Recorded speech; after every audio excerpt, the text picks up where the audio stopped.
Good evening and welcome to the Week in Review. I'm Paris Schutz. We'll be joined by our Week in Review guests in just a moment, but first, some of today's top stories. Chicago's COVID outlook is worsening just a bit. The Chicago Department of Public Health announces the city has moved up from the low to medium community level. That means health officials have seen an uptick in COVID-19 cases and hospital admissions, and they warn it could go higher as residents get ready to gather for Thanksgiving. Public Health Chief Dr. Allison Arwady says the news is a reminder for folks to get up to speed on vaccinations, including the bivalent shot. One potential high-profile mayoral candidate says he is not entering the ring. Retiring 44th Ward Alderman Tom Tunney says he is not going to run for mayor, even though he spent several weeks circulating petitions to get on the ballot. Tunney says he is grateful for those that encouraged him to do it. Yesterday, Congressman Jesus Chuy García kicked off his mayoral campaign, and of course, we're going to dish on all of this later in the show. Not deep dish, because I think you guys, that's NBC5. City leaders and armed services members come together to commemorate Veterans Day. The annual event at Soldier Field honored all of those Chicagoans who have served. Mayor Lightfoot touted initiatives she says her administration has made to improve the quality of life for the city's veterans, including reestablishing an Office of Veterans Affairs. In Chicago, we must pledge to show our gratitude and support of our veterans in every way that we can. When veterans return home to our city, we want them to have the resources and tools that they need to live their lives in peace and happiness. And now to our Week in Review panel. Joining us are Marianne Ahern of NBC5 Chicago, Sarah Schulte of ABC7 Chicago, Craig Dellamore of WBBM News Radio, and Rick Pearson of the Chicago Tribune. Let's get right to it. In his victory speech, Governor J.B. Pritzker sends a message to national Democrats. Take a look. There's no nice or easy way to say this, but until the Republican Party is ready to expel the extremists in their midst, we need to do it for them at the ballot box. Marianne Ahern, Governor Pritzker gives this national-style speech, and then when reporters question him about his ambitions to potentially run for president, he says, "What are you talking about? I don't understand." Not me, no. Would I ever be interested in that? Oh, please. No, yes, of course. I mean, who put that idea in reporters' heads? Exactly. As soon as you heard it, everybody here. Well, I was going to say, I mean, I had to run over to an editor and say, he just gave a presidential availability speech. I'm here for you if you need me, kind of speech. And he keeps saying, my intention is to serve 4 years as governor. His plan. His plan. He didn't say his intention. He said No, a plan. he's committed to planning to stay for 4 years. But we want to parse this right. This is what he said. I love whoever helped write it. You know, I love the part about the happy warrior, but sometimes that happy warrior has to be a nomadic warrior. Mm-hmm. Well, okay. No, you know what? In Iowa and New Hampshire. Apparently, there is a nomadic warriors for Pritzker group. One of the many memes. Yeah, Yes. and so he was actually referring to something that was going on social media. Well, Sarah Schulte, he wins by 11 points. He spent $150 million in total in this cycle. I mean, is this a strong, decisive victory, the kind of victory that he wanted, especially if he has future ambitions? Well, absolutely, and especially winning against someone like Darren Bailey. I mean, remember, he's the one that put Darren Bailey in position. Well, he helped pick his candidate. So, I mean, I think, his whole plan really worked out flawlessly, and not just him, but also down ticket. I think he would have loved to have had the same margin that he had with Rauner. That's not going to probably happen That wasn't for going a to happen second term. because he's in office and has a record now where he was coming with a clean slate. If you're going to compare the two, which is the guy you want to be compared to at this point. Right.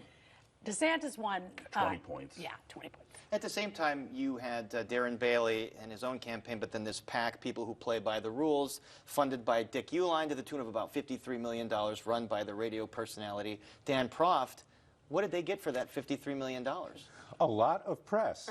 They got headlines, which is what they were going for. The problem was that it wasn't hitting the public the way that they wanted it to. Certainly, we talked about these ads because they were so controversial, and these are the ads that showed up during football games that were about the Safety Act and crime. Yeah.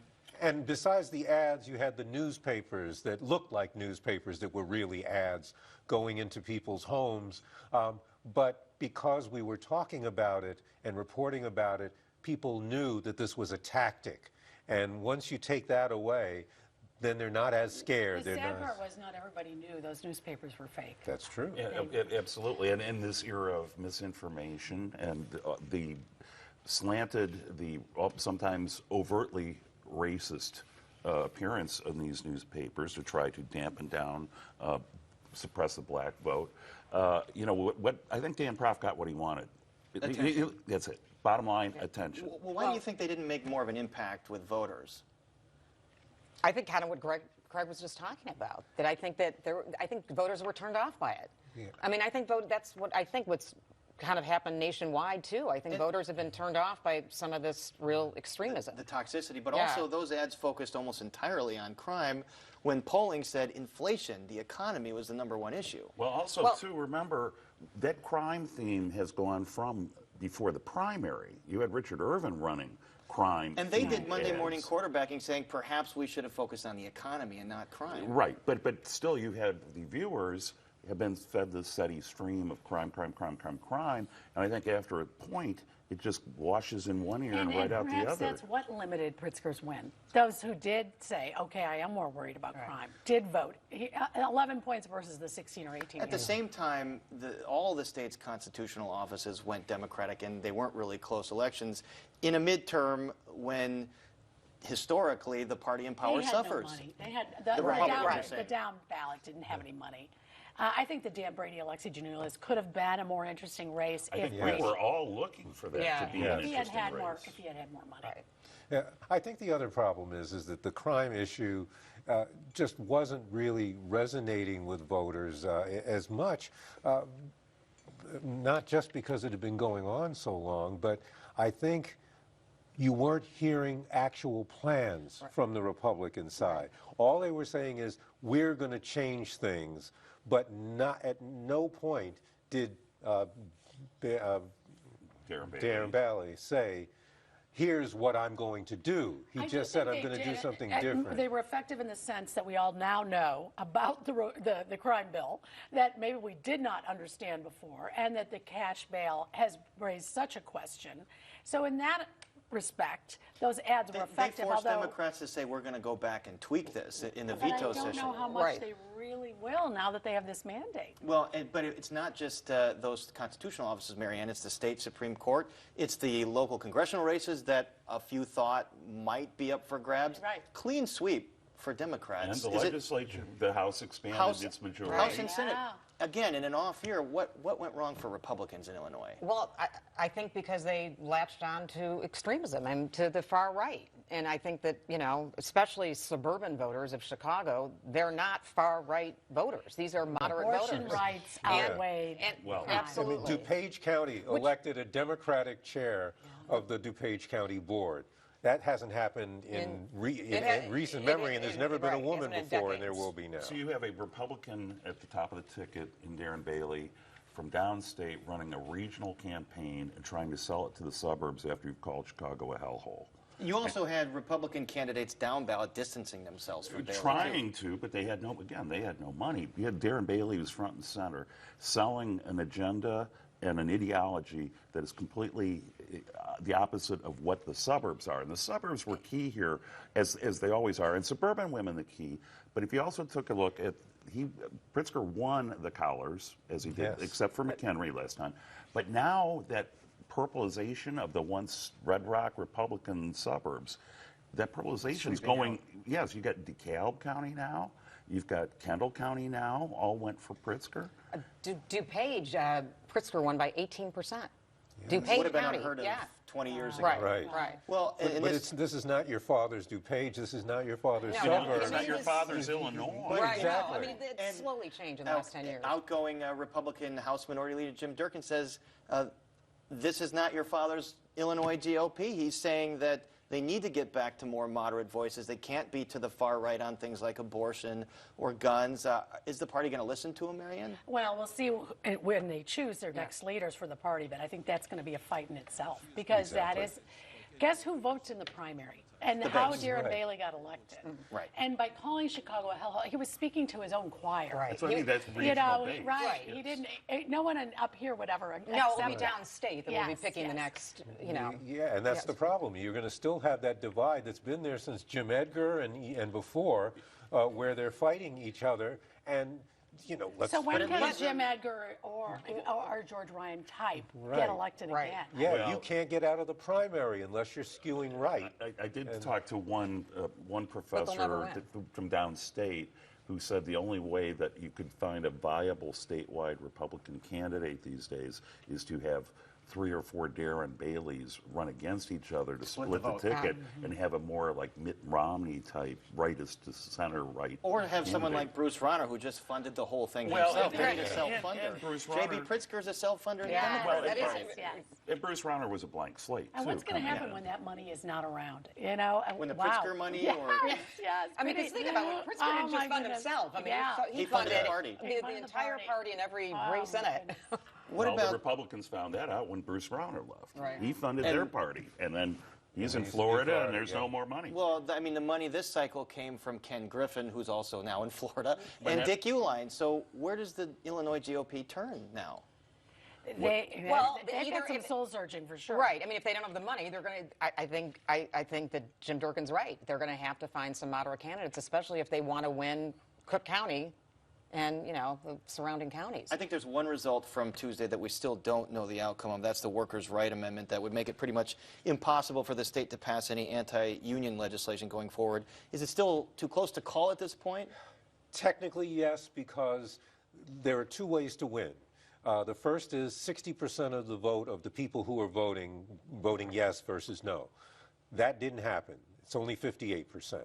So they didn't hit that threshold. However, the other way is you have to have the voters who voted yes have to amount to more than half of the total voting population.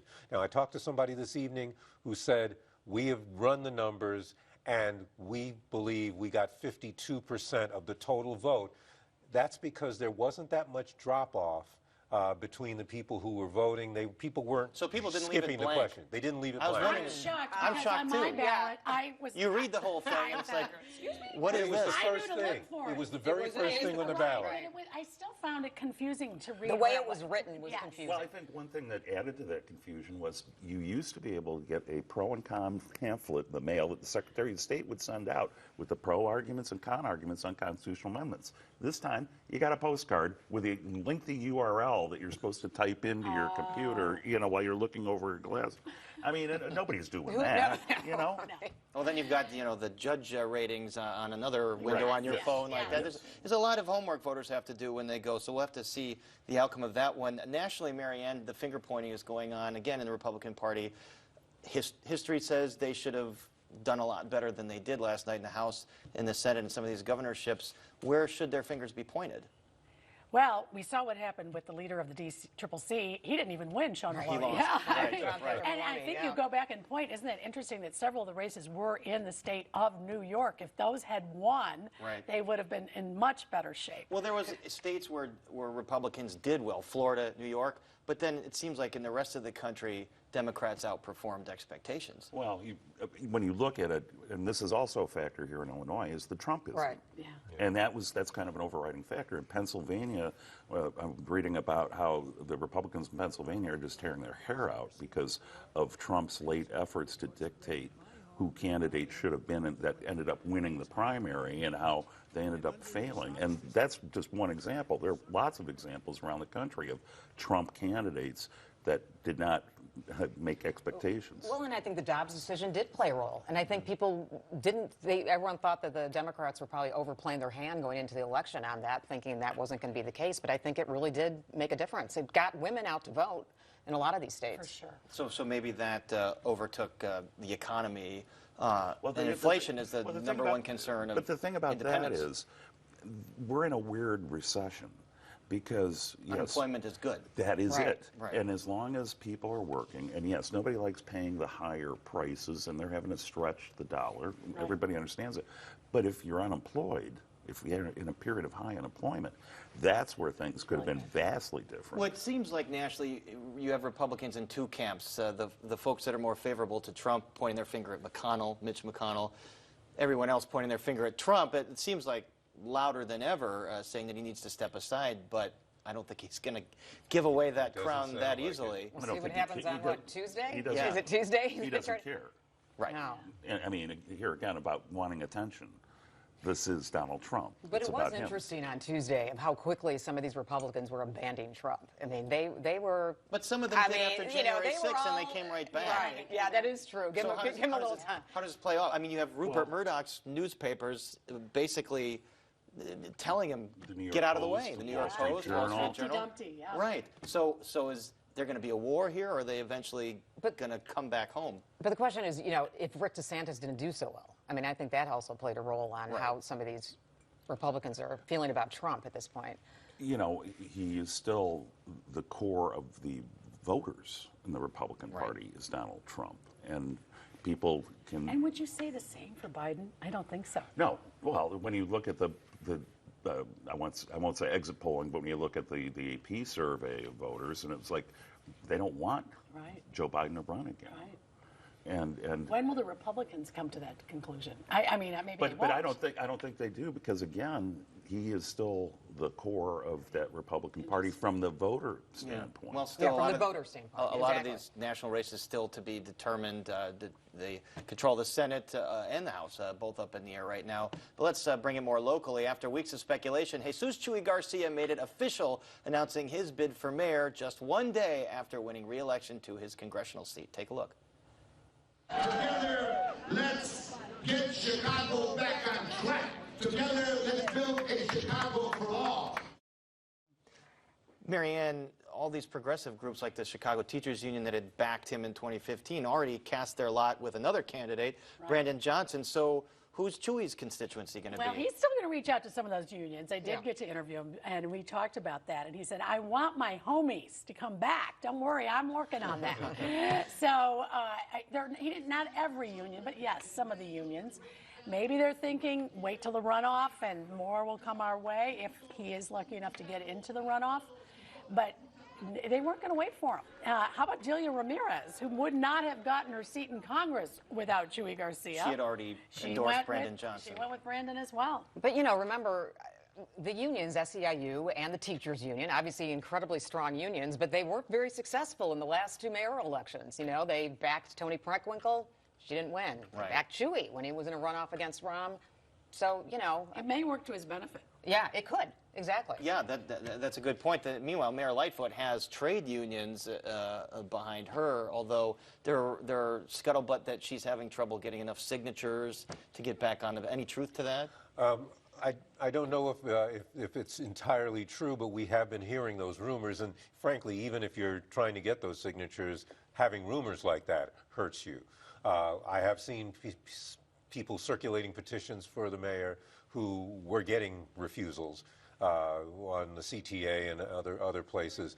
But no, I don't think there's any sitting mayor who can't get enough signatures to get on the ballot. Mm-hmm. Rick Pearson, Chuy García put out a poll a few weeks ago showing him beating Mayor Lori Lightfoot. Do you think that he is a front-running candidate at this point? I would say a front-running candidate, not a front-runner at this point. And I think truly this all comes down to what we started this about, where the progressives and where do things settle up? We've got, 14 candidates now. And is there going to be some movement here to try to get coalescing of these progressives? Because, we all know what Chuy's progressive credentials are. But when you have the CTU and these past unions where he was kind of very influential, they're going another direction.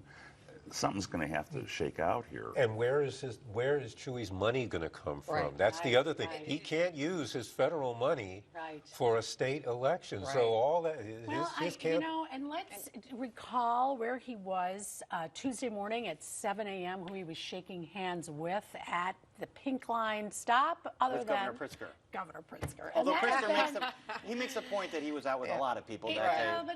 but there was a signal that was sent. Right. And the other people he was with, it was a big group. He was only singly with Chuy. And that talk has been on for months now, that the governor would like to see Chuy run. Well, Even though the governor denies it. clearly behind the scenes, Governor Pritzker and Mayor Lightfoot have had their clashes, but you don't think he could ever publicly back any candidate for mayor, could he?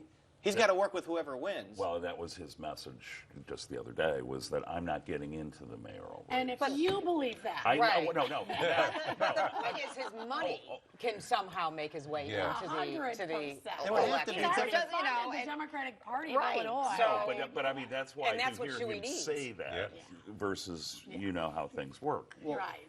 So one person we know is not running for mayor, Marianne, Tom Tunney, the 44th Ward Alderman. Why isn't he getting He in? took him all the way. I got a call yesterday. You're going to get an interview. He's likely to announce on Monday. You're probably going to get to talk to him beforehand. And He was getting lots of signatures yes, up until yes. you And know, it's couple days interesting ago. the timing on the day that Chuy announced and seemed to have a pretty popular announcement and a lot of people there and all of that. And he had hired Greg Goldner, who had run Emmanuel and Daley's campaigns. He So all certainly signs had were pointing that he was ready to do it. Hopkins, Riley, O'Shea, Osterman, apparently saying, yes, come on. I guess the fire in the belly question, I think. Because he's retiring as alderman.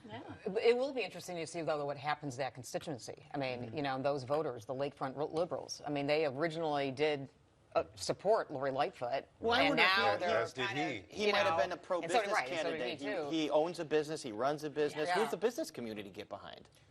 Maybe Oh, that's Paul the big question. Vallis. Dallas. That's Maybe I mean that's the Ballas. talk right now is Yeah. that Ballas becomes the business candidate, but Ballas is a singular personality, and he I don't know whether he's going to always be tracking with the way the business community wants to. I think a lot wait for the runoff. Yeah. I do. I mean, Chuy can't wait for the runoff to get some money, but I think some of these people wait and say, let's just see who's in the final two. And that's what they did the last one between Preckwinkle and Lightfoot. A lot of them held back for a long time until that runoff. Of course, if you split the vote so many ways, Then you could get be anybody. you could, yes. Yes, yes. And We a could low have a very turnout election. interesting- We could have a very Yeah. interesting I would runoff. predict it's going to be low turnout because it's 3 months after this contentious midterm. By the way, Rick, I mean, who do we have to talk to change these election cycles so the municipal election is not so close after? There's voter fatigue. Well, yeah, but in part it's design because it's about control. Designed to keep turnout Yeah, low. Yes. And I mean, there was a chance to do it back in the mid-'90s to move it. That's when it became a nonpartisan Right. race. As the Republicans had some fantasies that they would be able to elect a mayor sometime in the next couple of decades. But no, and I mean, at least we should have the primary be going back to March, so we won't be going end of June right to. I mean, this has What if been Illinois gets to be one of the first states? Maybe. no, We might get the DNC. Maybe. no. Oh, listen to him. I think we have a chance. I think we do have a chance I on think I think we that. have a chance I on the think- DNC. yeah. I think we have a do big too, chance but on I it. think one thing I'd put a just tamper on that is, let's see if a decision comes before the Georgia runoff, because Atlanta might On prove where to to host the be DNC? a very significant Oh, place. so they make that announcement Interesting. before the Georgia runoff. They think that could galvanize Well, voters. or yes, I mean, but I think that Atlanta is looking much more appealing as you look. Well, they at always the, go to swing Well, states. it's not going to be appealing if he doesn't win. I Warnock think they doesn't don't want win. to go to a swing state, They though. They don't. want to go to a solid blue state. And They want, there's no state bluer than Yeah, Illinois yeah. this New time. York's pretty blue. and you got a governor that wants to be president, and It's certainly Governor Right, Pritzker with a wants lot it of here. money. I want to turn to some non-election news. Craig Dellamore, the CTA president, Dorval Carter, finally showed up to City Council to be questioned by older people who had a lot of questions for him. Ghost buses and sporadic train schedules. Did anything And get solved? cleanliness. Cleanliness. Well, I think the one thing that got solved is the atmosphere between Dorval Carter and the council, because they were angry. They were furious at him for not showing up and sending his assistants to the council meetings. You don't But do when- that to older people. Yeah. They remember that. no assistance. But when he got there and sat down and said, I want to better communications among us, their questions got softer. But They asked pointed questions, but they were cordial, respectful, and friendly. better communications are one thing, but how about fixing the ghost buses and the trains? He talked technology about ghost buses. That's kind of a software thing. The real problem is that they are down about 5,000 people, Right. and they need to do more hiring. And he said, help me. Any ideas you have for getting more people, give them to me, and I'll work with every single alderman to hire more people. Well, you know, I say alderman and hiring in the same sentence. Was this just All of a sudden it turns into a love fest. It wasn't quite a love fest, but it was darn close, and I think they left on fairly good terms, and he promised to come back at least 2 more times every year before them. Why did it take him so long to come to City Hall, especially with so much negative publicity aimed at CTA? I mean, The why? impression I get is that he allows himself to be very busy. In other words, his time is pulled. I had 4 different interviews scheduled with him, and they were canceled like a day before each time. Well, let's continue this discussion over the credits, because we are out of time now. This went by so fast. Our thanks to Marianne Ahern, Craig Delamore, Rick Pearson, and Sarah Schulte. And that is our show for this Friday night. Now for the Week in Review, I'm Paris Schutz. Thank you for watching. Stay healthy and safe, and have a great weekend. Okay, continue.